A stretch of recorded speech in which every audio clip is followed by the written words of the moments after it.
Welcome to Module 3, Lesson 2.1. Let's welcome Elizabeth Kutcher, the Assistant Professor of Special Education and Disability Studies for the Graduate School of Education and Human Development Department of the George Washington University. During her interview, she will share her insights on how we might prepare our vulnerable student groups for the post-secondary option of their choice. We're going to continue our conversation about equity and access.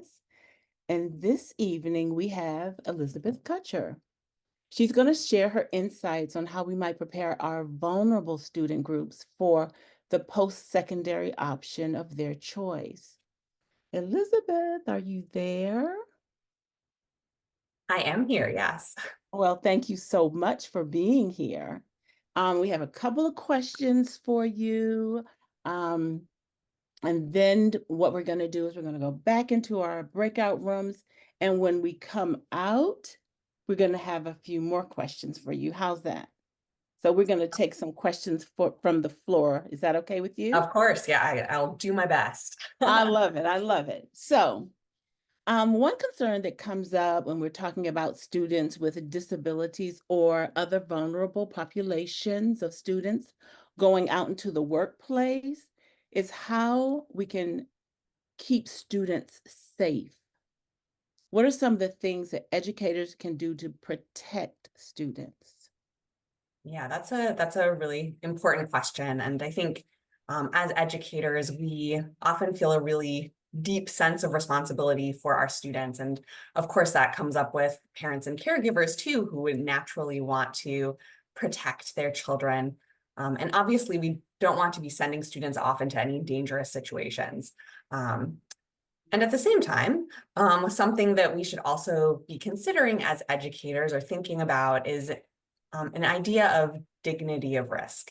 And I think we have a couple of resources that we can put in the chat that provide some additional information about dignity of risk. And some of our other participants might also have some resources, or this might be familiar to you. So if you have any other resources to share, please feel welcome to share them.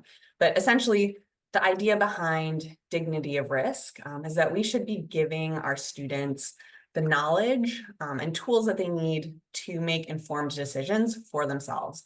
And then giving them the freedom to make those decisions themselves, even if it's not the decision that we, as the educators or their family members, would make.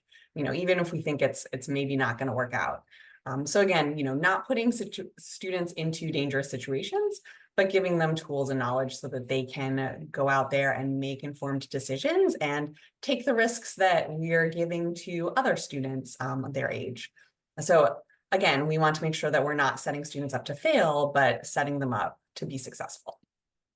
Yeah, that is really, really difficult because as parents and as educators, I mean, we coddle our children, we really do. And it's hard for us to kind of let go and allow them to make decisions for themselves. But you're right, we need to do it. We absolutely must do it.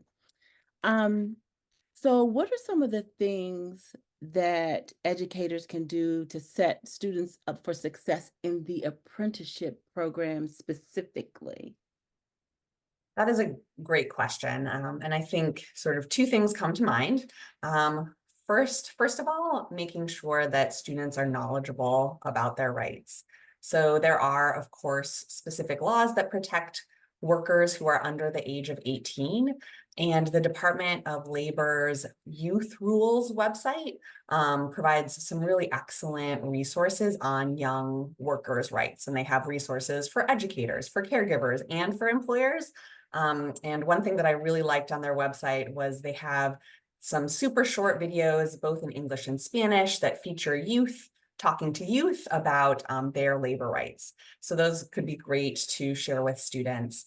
The website also has checklists for employers to self-assess if they're in compliance with federal labor laws, and a toolkit for young workers that offers also a lot of additional resources, some of which are also offered in Spanish. So I think educating students about their rights is one really important way to set them up for success in apprenticeship programs.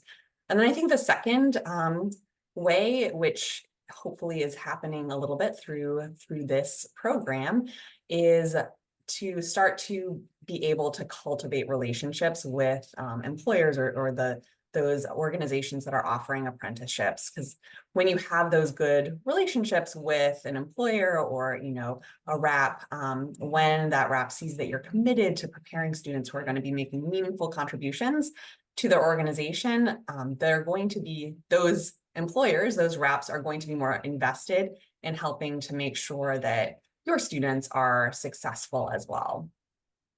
I like to hear that there are actually tools for the students, for parents, for employers, because I know that we've had lots of conversations about that. How do we then support the employers who, unlike teachers, are not aware of the types of accommodations that some of our students might have, and how to accommodate the student.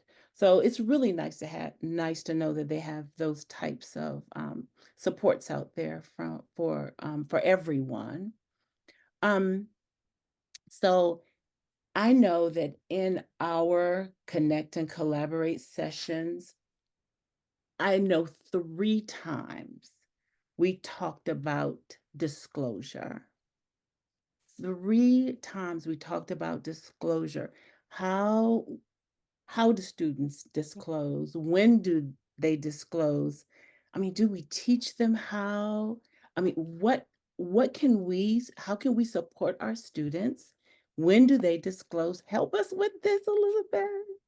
Oh my gosh, I wish I had an easy Do you answer have the for this magic question. ball? I do not have a magic wand or the magic answer.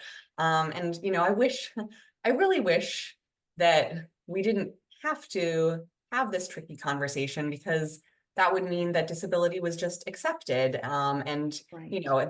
the reason that disclosure is so hard is because of all of that stigma that exists around disability. And so ideally, we would live in a world where disclosing a disability wouldn't be a big deal, but unfortunately, that's not the case. So, of course, there are lots of factors to consider when we're thinking about disclosure. Some people with disabilities try to avoid disclosing for as long as possible, until potentially they might know that they're going to require an accommodation because they're worried about those negative consequences that might happen when they disclose.